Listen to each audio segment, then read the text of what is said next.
चलिए students, last video lecture में हमने other positional measures, quartiles, deciles and percentiles का calculation procedure based on raw data देखा था। अब हम बेस्ड ऑन डिस्क्रीट डेटा वाला अभी क्वेश्चन देखते हैं। चलिए क्वेश्चन पढ़ते हैं।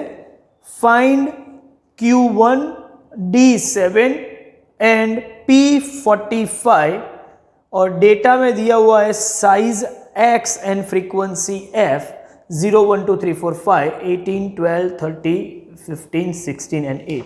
चलिए कैलकुलेशन कैसे करते हैं। मैंने आपको बताया था कि आइडेंटिकली आप प्रोसीजर को मीडियन के प्रोसीजर के साथ मैच कर सकते हैं। तो पहले तो X की वैल्यू और उसकी फ्रीक्वेंसी क्या है, 0, 1, 2, 3, 4, 5. Frequencies are 18, 12, 30, 15, 16 and 8. करना क्या होगा भाई, क्यूमुलेटिव फ्रीक्वेंसी जो मीडियन में करते थे ऐसे ही, डिस्क्रीट डेटा है तो less than type cumulative frequency पहले निकालेंगे। सो 18 plus 12 30, 30 plus 30 60, 60 plus 15 75, 75 plus 16 91, 91 plus 8 99, मतलब टोटल 99 है। अब जो क्वेश्चन है वो रिक्वायरमेंट पे आ जाते हैं। रिक्वायरमेंट नंबर 1 एक तो है Q1, वैल्यू ऑफ Q1।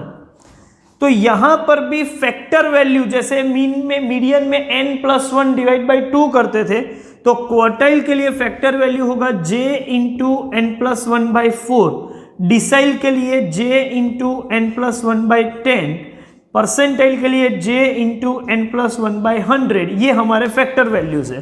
तो पहले मैं वो निकाल दूं, Q1 है तो 1 into n+1/4, that means 1 into 99 plus 1 divide by 4, ये 100/4, मतलब ये वैल्यू 25 है।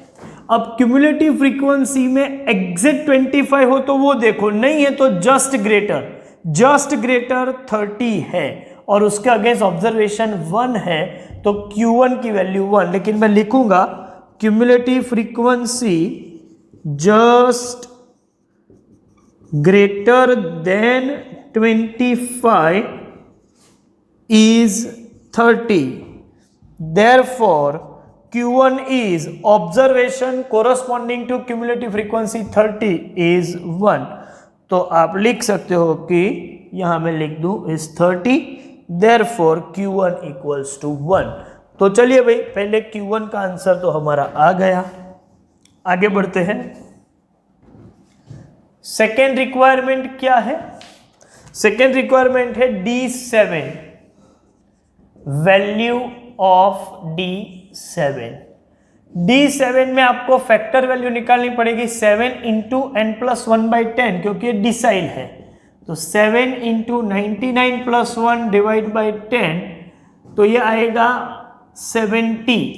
अब क्यूमुलेटिव फ्रीक्वेंसी में एग्जैक्ट 70 ना हो तो जस्ट ग्रेटर देन दैट, तो लिखेंगे cumulative frequency just greater than 70 is 75, और 75 के अगेंस्ट ऑब्जर्वेशन 3 है, तो आप आंसर लिख सकते हो D7 equals to 3। Third requirement है P45। ठीक है, तो वैल्यू ऑफ P45, पहले factor value 45 into n+1 divide by 100, तो ये होगा 45 इंटू 99 प्लस 1 डिवाइड बाई 100, तो ये होगा 45। एग्जैक्ट 45 ना हो तो जस्ट ग्रेटर 60 है, तो मैं लिखूंगा cumulative frequency just greater then 45 is 60। तो 60 के अगेंस्ट कौन सा ऑब्जर्वेशन है, वो है 2, तो आप लिख सकते हो कि P45 equals to 2। तो बहुत ही सिंपल टास्क है। प्रोसीजर ये है कि पहले स्टेप में आपको डेटा जो दिया हुआ है डिस्क्रीट डेटा, वो वेरिएबल और फ्रीक्वेंसी इंक्रीजिंग ऑर्डर में अरेंज करके रखो। ये क्वेश्चन में एक्स ऑलरेडी इंक्रीजिंग ऑर्डर में था तो वो तो काम हो गया था। Second step, obtain cumulative frequency of less than type. And third step, Q J निकलना है तो observation corresponding to J into N plus 1/4 cumulative frequency equal to वाली हो या जस्ट ग्रेटर देन हो, वो लेके आपको काम करना है। अच्छा, डीजे हो तो जे इंटू एन प्लस 1/10 करना है, और पीजे हो तो जे इंटू एन प्लस 1/100 करना है। और ये जो फैक्टर वैल्यू आएगा उससे जस्ट ग्रेटर आप सीएफ में देखो, जो वैल्यू मिले वो आपका पोजिशनल वैल्यू या पार्टीशन वैल्यू। तो मुझे लगता है कि ये क्वेश्चन के हिसाब से आपको प्रोसीजर समझ में आ गया होगा। ठीक है, तो एक काम कीजिए, इसका स्क्रीनशॉट ले लीजिए। एक और क्वेश्चन देखते हैं। Calculate Q1, Q3, D7 and P32 from the following data. Again it is a discrete data. Question में है मेजरमेंट और फ्रीक्वेंसी। तो पहले मैं क्वेश्चन को प्रेजेंट कर देता हूं। मेजरमेंट मतलब x लेते हैं और फ्रीक्वेंसी x की वैल्यूज है 1 2 3 4 5 6 7 8 9 एंड 10। उसका अगेंस्ट फ्रीक्वेंसी है 10 12 18 20 25 21 20 15 12 एंड 8। चलिए, पहला काम क्या होगा? ऑब्वियस है सर, डिस्क्रीट डेटा है तो एक तो पहले ऑब्जर्वेशन को अरेंज करेंगे, ये ऑलरेडी अरेंज करके रखा हुआ है। तो सेकेंड स्टेप में हम करेंगे क्यूमुलेटिव फ्रीक्वेंसी। ठीक है, तो वो क्यूमुलेटिव फ्रीक्वेंसी निकाल देते हैं लेस देन टाइप की।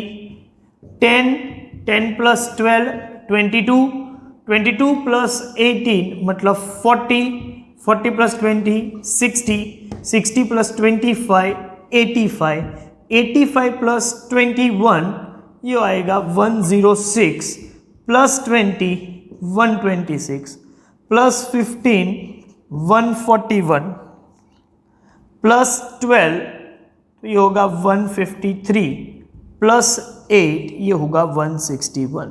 तो टोटल हो गया 161। चलिए, यहां तक तो किसी को कोई कंफ्यूजन नहीं होना चाहिए। अब जो क्वेश्चन है उसमें पहले पूछा है Q1, उसके बाद Q3, फिर D7 एंड P32, 4 क्वेश्चन है। वन बाय वन हम हर एक क्वेश्चन को सॉल्व करते हैं। तो फर्स्ट रिक्वायरमेंट जो है, रिक्वायरमेंट नंबर 1, वो है वैल्यू ऑफ Q1। अच्छा, Q1 में एक ऐसा पॉइंट है पर्टिकुलरली ये क्वेश्चन के लिए कि वो रूटीन कैलकुलेशन से, हमारे प्रोसीजर से थोड़ा अलग जाने वाला है। मतलब मैं उसको बोल सकता हूं कि ये हमारे प्रोसीजर का एक एक्सेप्शन है। ठीक है, तो मैं Q1 पर्पसफुली लास्ट में करता हूं, बाकी के वैल्यू हम पहले निकाल ले। तो Q1 को छोड़ के मैं सेकेंड क्वेश्चन पे आ जाता हूं, और वो क्या है भाई? Value of Q3। चलिए पहले Q3 निकाल लेते हैं। फैक्टर वैल्यू ऑब्वियस है sir, 3 into N plus 1/4 3 into 161 plus 1 divide by 4। चलिए कैलकुलेटर पर इसका वैल्यू निकाल लेते हैं। तो ये होगा 162 डिवाइड बाई 4 इंटू 3, ये आने वाला है 121.5। अब सिंपली हमें ये चेक करना है कि क्यूमुलेटिव फ्रीक्वेंसी 121.5 से जस्ट ग्रेटर, हाँ जस्ट ग्रेटर 126 से, उसका अगेंस्ट ऑब्जर्वेशन 7, तो मेरा काम हो गया। Q3 का वैल्यू 7। सिर्फ लिखेंगे cumulative frequency just greater then 121.5 is 126, और 126 के अगेंस्ट जो ऑब्जर्वेशन है वो ऑब्जर्वेशन कौन सा है? वो ऑब्जर्वेशन 7 है। तो Q3 का वैल्यू 7। तो ये तो कोई प्रॉब्लमेटिक नहीं है, काम भी हो गया। थर्ड रिक्वायरमेंट है हमारा D7। चलिए, तो यहां पर हम लिखेंगे वैल्यू ऑफ D7, और D7 है तो फैक्टर वैल्यू होगा 7 into n+1/10, 7 into 161 plus 1 divide by 10।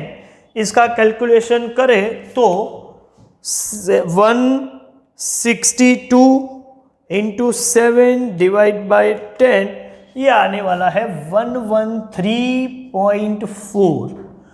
अच्छा, 113.4 से जस्ट ग्रेटर, ये भी 126 है, तो सेम आंसर मिला अभी भी हमको। Cumulative frequency just greater then 113.4 is 126, so D7 is equal to 7।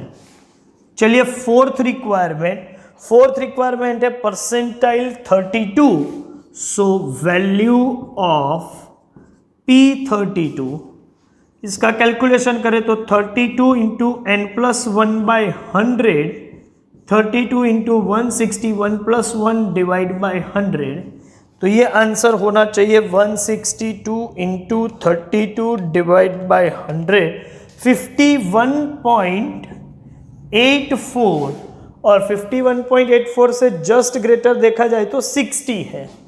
So cumulative frequency just greater than 51.84 is 60, तो 60 के अगेंस्ट कौन सी वैल्यू है? 4, तो P32 इज 4। तो इसका ये मतलब कि सर ये तो सिंपल ऐसे ही करना है, यहां भी ऐसे ही करना है, लेकिन ये एक एक्सेप्शन है Q1। ध्यान से देखिएगा, ये क्वेश्चन करने का पर्पस यही था कि मैं Q1 पढ़ाना चाहता हूं। Q1 नहीं, Q1 जैसी कभी भी सिचुएशन आ सकती है, तो पहले तो काम वही करेंगे जो हमारा रूल है फैक्टर वैल्यू। तो Q1 का फैक्टर वैल्यू होगा 1 इंटू n+1/4, मतलब 1 इंटू 161 प्लस 1 डिवाइड बाई 4। चलिए, इसका आंसर कितना है? 162 डिवाइड बाई 4, ये आ रहा है 40.5। अब यहां से प्रॉब्लम शुरू होगा। सर ये 40.5 है तो जस्ट ग्रेटर 40 नहीं चलेगा, 40.5 मतलब उससे ग्रेटर हो तो 60, तो आंसर 4 लिख दे बस। ये एक जगह पर याद रखना, ये एक्सेप्शन है, हमारे प्रोसीजर का एक्सेप्शन है, रूल के हिसाब से तो बिल्कुल बराबर है। एक्चुअली हम 40.5 ऑब्जर्वेशन निकाल रहे हैं। जैसे यह 121.5 ऑब्जर्वेशन क्या होगा? 121 प्लस 122 डिवाइड बाई 2, तो 121 भी पर भी 7 होगा और 122 पर भी 7 होगा, क्योंकि 107 से लेके 126 सभी ऑब्जर्वेशन 7 ही है। लेकिन मतलब आप रूल क्या याद रखेंगे कि 40.5, तो क्यूमुलेटिव फ्रीक्वेंसी में जब हम देखते हैं तो यहां जो फैक्टर वैल्यू मिल रहा है उसका इंटीजर पार्ट यहां मैच हो रहा है। इसको छोड़ के कहीं पर भी ऐसा नहीं था कि 121.5 का इंटीजर पार्ट 121 कहीं पर नहीं है CF में। जैसे कि यहां पर 113.4, तो इसका इंटीजर पार्ट 113, तो 113 पूरे CF में कहीं पर नहीं है। 51.84 उसका इंटीजर पार्ट 51, तो 51 कहीं पर CF में है? नहीं है। लेकिन ये केस में 40.5 का इंटीजर पार्ट 40 CF में अवेलेबल है। और जब ऐसा क्वेश्चन हो तो समझ के चलो कि हमारा जो वैल्यू है, पार्टीशन वैल्यू या पोजिशनल मेजर, वो बॉर्डर लाइन पे है। मतलब ऐसा है कि 40.5 मतलब इससे 40 तो मैच हो रहा है, इंटीजर पार्ट तो मैच हो रहा है, तो इसका मतलब ये ऑब्जर्वेशन 3 और 4 की बॉर्डर लाइन पे, इनके बीच में है। तो ऐसे क्वेश्चन को सॉल्व करने के लिए आपको ये टेक्निक यूज करनी पड़ेगी कि इसका ये मतलब है कि Q1 इज 40.5 ऑब्जर्वेशन। अब ये रॉ डेटा वाली टेक्निक आ गई, और 40.5 ऑब्जर्वेशन का टेक्निक आपको मालूम है, 40th observation plus 41st observation divide by 2। तो यहां पर 40th ऑब्जर्वेशन मतलब 3 और 40 के बाद जो भी आएगा वो 41, 42 वहां से लेके 60 तक के ऑब्जर्वेशन सभी 4 है। तो 40th ऑब्जर्वेशन है 3 और 41st ऑब्जर्वेशन है 4 और डिवाइड बाय 2, तो इसका आंसर होगा 3.5। तो ये ट्रिक हम कब अप्लाई करेंगे, जब फैक्टर वैल्यू का इंटीजर पार्ट जो है, ये रहा इंटीजर पार्ट, वो भी CF से मैच कर रहा हो। तो ये टेक्निक ना हो तो सीधा जस्ट ग्रेटर देन करके हम आंसर दे सकते हैं। तो चलिए भाई, मुझे लगता है कि ये पूरा आपकी समझ में आ गया है। एक काम कीजिए, इसका स्क्रीनशॉट ले लीजिए पहले तो, ठीक है। अब based on this discussion you can complete homework given in screen पर जो लिखा हुआ है, ठीक है, वो क्वेश्चन जितने हैं वो आपको होमवर्क में करने हैं। हम यहां पर ये सेशन खत्म करते हैं। Thank you very much.